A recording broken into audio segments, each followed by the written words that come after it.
No, this ain't gonna work.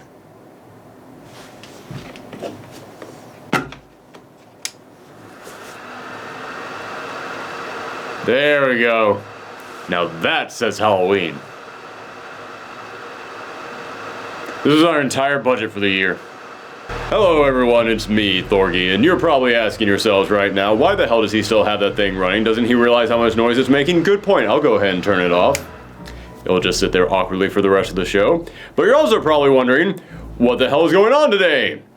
A fine question to ask at any time of the year on this channel, but even for us, this is a bit out of the ordinary. Yes, you see, I love Halloween. It's my favorite holiday. I'm a massive horror nerd. I love monsters. I love spooky and scary things. So you better believe that the holiday that is a celebration of all of that is the time of the year that I look forward to the most. So this year, in the final week of October, we are going to be celebrating Thorgyween, as every single day this week, we're going to have a brand new video going up that is dedicated to some of the best horror games out there. Some forgotten classics, some obscure picks that you really need to know about, or just whatever happens to be new and helps this channel sync up with YouTube's algorithm, because that's the true horror of the season.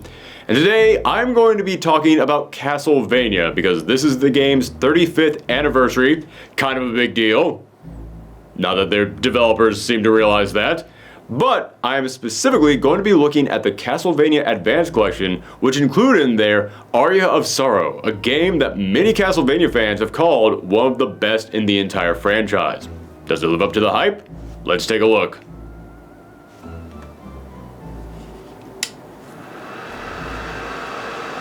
I paid for this thing, I'm gonna get my use out of it.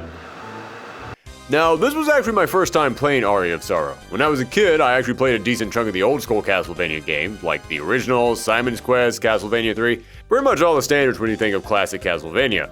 However, when the series jumped to the PlayStation with Symphony of the Night under new director Koji Igarashi, that's when I fell off. Because despite the fact that I played so many of these games when I was a kid, as I got older I came to the realization, I didn't actually like any of these games. I just played them because they had monsters, and I like monsters. But they were kind of overwhelmingly hard and unfair, and I didn't want to do that anymore. Little did I know that not only would Symphony of the Night go on to be called one of the greatest video games of all time, but that starting with this installment, Igarashi would actually change the entire playstyle of the series into a genre that would come to be known as Metroidvania, or Search Action if you're a big nerd. And I love Metroidvania games. Being presented with a massive map, but there's so many areas cut off that you unlock by gaining new abilities just feels so rewarding. So over the years, I've been slowly making my way back through Iga's library, especially after a few years ago when he released his excellent crowdfunded game Bloodstained Ritual of the Night. That was the game that really made me realize how much I had missed out on. And now I've finally reached Aria of Sorrow, a game that hasn't just been called one of the best in the game's 35-year-long history, but it also introduced the new hero Soma Cruz, who despite looking very different from your typical big beefy Belmont, is definitely a fan favorite for the series. In fact, Soma was such a huge departure from the type of protagonist that we used to get in Castlevania games. I remember when this game came out, I had stopped playing Castlevania, but I still had some friends who were really into it. And I remember when this character got revealed, they looked at it with confusion. This was not the type of hero that we used to get in Castlevania games. I remember some of them even said they thought it was a betrayal of the franchise. Yeah, remember when that's what we thought meant for Konami to betray one of their franchises? I'm sad now. So let's stop thinking about that and let's actually dive into this game and see why people love Aria of Sorrow so much. Right off the bat, no pun intended, you can tell this game is going to be different from your typical Castlevania. For starters, it opens in the year 2035. Yeah, for a franchise that was famous for spanning hundreds of years in the past, going all the way back to the 11th century, it was kind of surprising to have a game set in the future. And that wasn't the only big change. Right at the start, they tell you that Dracula is dead. And I don't mean in the way that he's been dead 27 times before. No, apparently back in 1999, a Belmont and Dracula had their final battle, and it ended with the Belmont killing Dracula and sealing his castle inside of an eclipse. How does that work exactly? I have no idea. But it's one of those vague, mystical premises that gives you this feeling like there are far more powerful forces at work within this world than you could ever possibly understand. It's a great way of building your world and your lore by actually leaving out details, something that is very hard to pull off. And that leads us to the start of the game. It's been 36 years since that climactic battle, and another eclipse is about to rise as we see our hero Soma Cruz, an exchange student living in Japan, on his way to visit a shrine that belongs to the family of his friend Mina, and I love this opening. Soma is climbing up a long set of stairs as this eerie, dreamlike music is building with each step, and he can't help but notice that even though he's climbed these stairs before, it feels like there's more of them now. It feels like they just keep going on and on, like something is trying to keep him from reaching the top. This is an incredible way of setting the stage for your game, of creating a ghostly, otherworldly tone, as if Soma is leaving the piece of the life he once knew, and what he's about to enter is an adventure that will shatter everything he knew about this world. Just the idea that what you're heading towards is so horrifying, that the world itself is trying to keep you from reaching it. It's so ominous that you immediately start to fear for this character that you just met. This opening sets the stage perfectly. Soma passes out as he enters the gate, only to wake up inside of Dracula's castle, inside the eclipse, alongside his friend Mina and a stranger named Genya Arikado. The three of you are attacked by monsters, at which point Genya reveals that he has powers that he uses to defend you from the beast, but when one of the monsters is destroyed, it's then absorbed into Soma's body, and suddenly he can use their powers. Mina is injured during all of this, and Genya tells Soma that he can stay here and protect her until she recovers, so it's now up to Soma to go into the castle to find a way to send them back. From there, you explore this massive, twisting and turning, macabre maze of a mansion, with each section feeling like it comes from a completely different world, and it looks great. I'm so glad that we can now play these games on our TV screens or on our monitors, because there's so many small details that I would have missed if I was still stuck playing this on a tiny Game Boy Advance screen. Like seeing a door slightly creaking open as if something is about to crawl out of it, or walking past a window and seeing a monster staring at you from the other side. I know these aren't huge things, but again, this was made for something that would fit in your pocket 20 years ago. Taking that into consideration, these level of details are stunning. They truly make this feel like you're walking through an old castle where everything is alive. Or dead. Or both. And these monsters are excellent, some of the best in the Castlevania series. You've got plenty of your old staples, but just when I thought I had seen everything this game could surprise me with, I would walk into a room and be greeted by whatever the hell this thing is. Yeah, some of these genuinely shocked me. I remember seeing the spider lady for the first time, and I immediately noped right out of that room because I was not in the mood to deal with that right now. And these bosses are so cool, and they have intros that range from shocking to genuinely frightening. You wouldn't expect something from the Game Boy Advance to give you actual chills, but the introduction of the Legion boss fight freaked me out. I will always remember what it was like to walk into that room and be greeted by this thing. It starts with you going down a long hall, and then you see these strange pale figures walking into frame. You try to attack them because that's what you do to strange pale figures in Castlevania, but your attacks don't work. Nothing happens. You go into the next room and notice more of them, and again, your attacks do nothing. But now I started to realize that they're all ignoring me. They're not actually trying to attack me, and instead they're just moving in the same direction.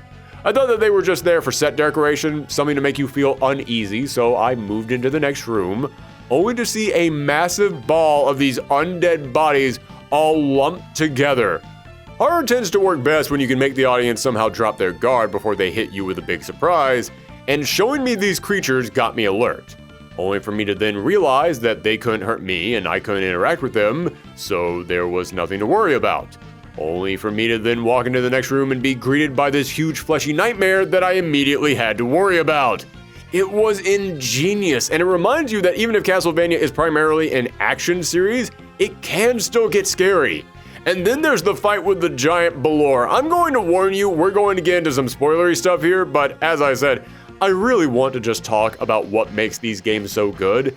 And the start of this boss fight is as brilliant of a setup as you can get for a boss fight in the Castlevania series. In most Castlevania games, you're going to end up fighting a giant bat at some point in time. It's iconic, it's a major recurring fight in the series, you might as well just expect it to happen. So when I almost got to the end of the game, I was surprised I hadn't run into one yet. But then as I walked into this room, I was finally greeted by this huge iconic creature. I'll admit, I was kind of disappointed after all the cool bosses we had had so far that now we were just going to get the standard giant bat fight. Seems like after all those other fights, it was kind of a letdown. Probably should have come earlier in the game, but...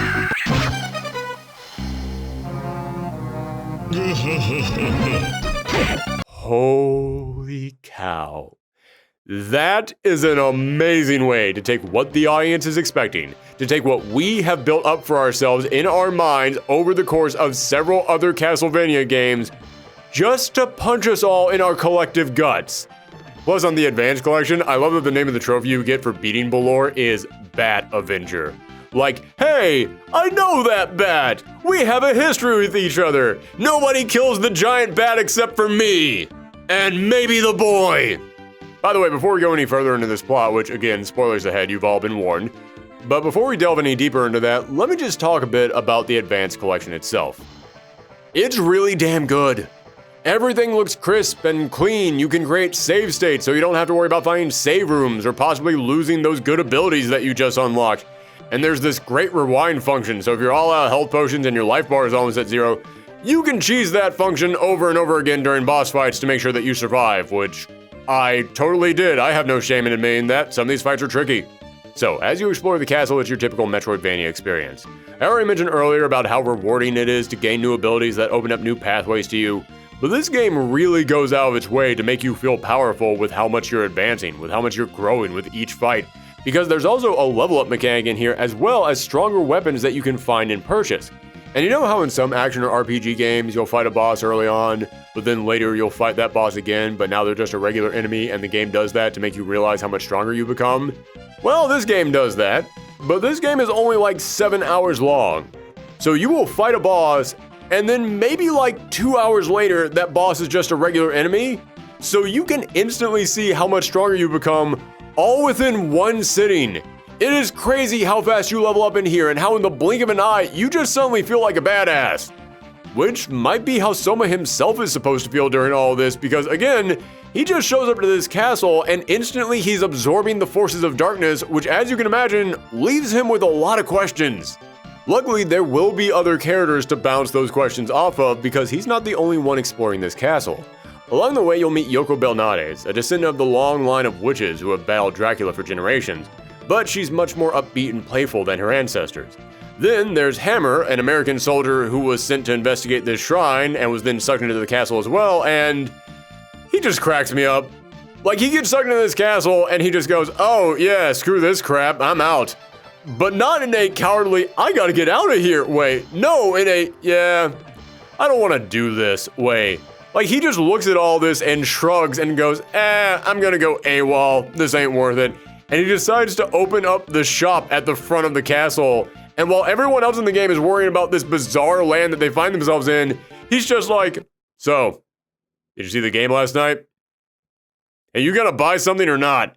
Then there's Jay, a man who says he only goes by that one letter because he got amnesia in 1999, the same year that Dracula was sealed away, and he thinks it's all connected.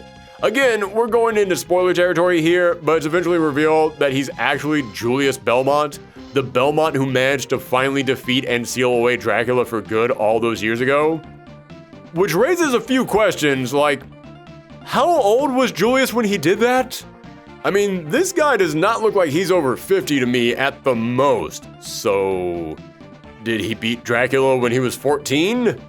Was he a child prodigy when it came to vampire slaying? Is he frozen in time inside the castle? Is modern medicine in 2035 just that good? What is your secret exactly? We also meet a stranger named Graham Jones, who despite being trapped in a castle overrun with evil, seems oddly chill about the whole thing. He's calm, cool, and even pretty polite to young Soma. That is until Soma finds out that Graham is here because he thinks he's the reincarnation of Dracula, and he wants to absorb his power. This is one of the strong points of the game, but at the same time, also is a bit of a missed opportunity because the relationships between these characters are great. On paper. Yeah, Soma has a young friend and maybe even love interest that he has to save by facing a darkness that he was unprepared for. He makes friends with a playful young woman who clearly has her own mission, but provides some much-needed levity to all the dread that Soma is experiencing. But then there's two mystery men that keep popping up to give him vague, ominous messages. And on top of that, he even finds another human who he feels like he can trust, only to be betrayed by him when he finds out he's the real villain. All this stuff is great, but again, this was on the Game Boy Advance. There wasn't quite enough space on those old cartridges for all this character work, so a lot of it is going to go on within your own head. But you can tell that they really wanted to put that stuff in here. Like when Soma learned the secret of Graham, he goes, "No, he was so nice to me, I can't believe that." Or when Yoko gets hurt, he says, "I won't leave her behind, she's my friend." And I'm just looking at that like, you talked to these people once. How did you get that much of a relationship with them through one interaction? But you can tell they wanted to put more in here, and because of that, I know this is the ultimate monkey's paw. I know that with everything that has happened to Konami over the years, I shouldn't even joke about something like this. But I would actually love to see this game get a remake. Like, don't change any of the gameplay, don't even change up the map, just update the graphics and add in there some more dialogue and a few more scenes between these characters.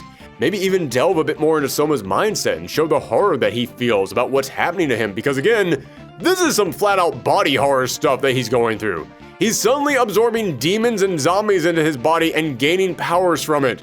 You know that would cause anyone to go through a psychological meltdown. And again, to this game's credit, they couldn't really fit a lot of that in here, but they did put something in here. There are a handful of scenes that do show off how overwhelmed Soma is, which is the other great thing about this game. Soma is an amazing protagonist. Yes, I've heard many people say that Soma is one of their favorite characters in this series, and after playing through this, I totally get it. In a franchise where all the heroes are Bruce Campbell in Army of Darkness, Soma is Bruce Campbell in Evil Dead 2.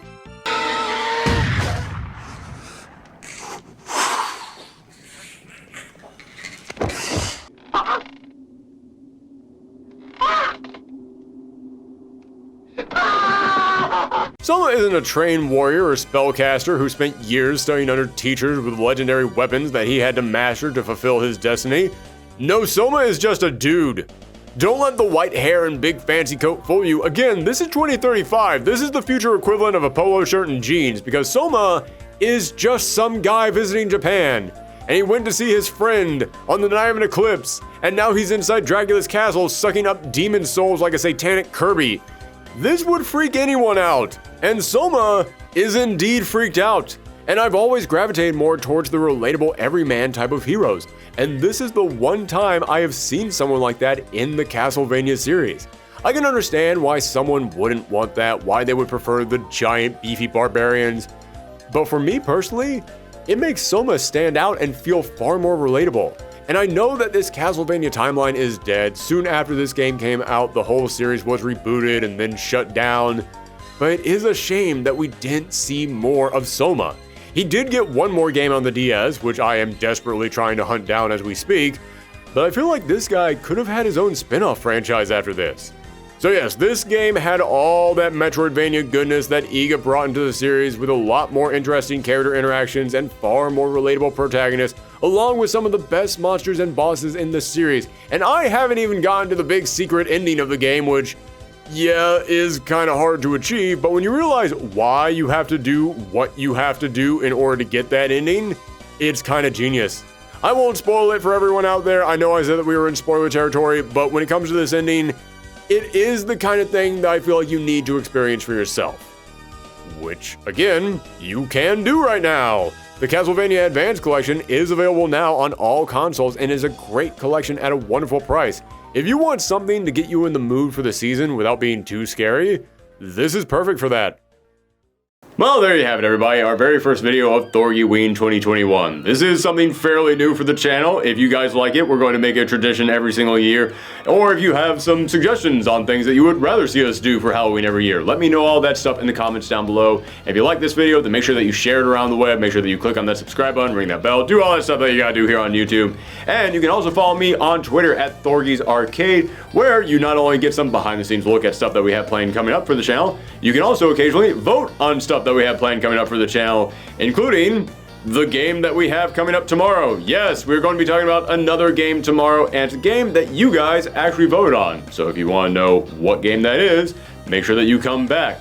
I know I'll be here, because the fake spider webs that I put on this chair to decorate are actually far stickier than I thought they would be, and I can't leave now.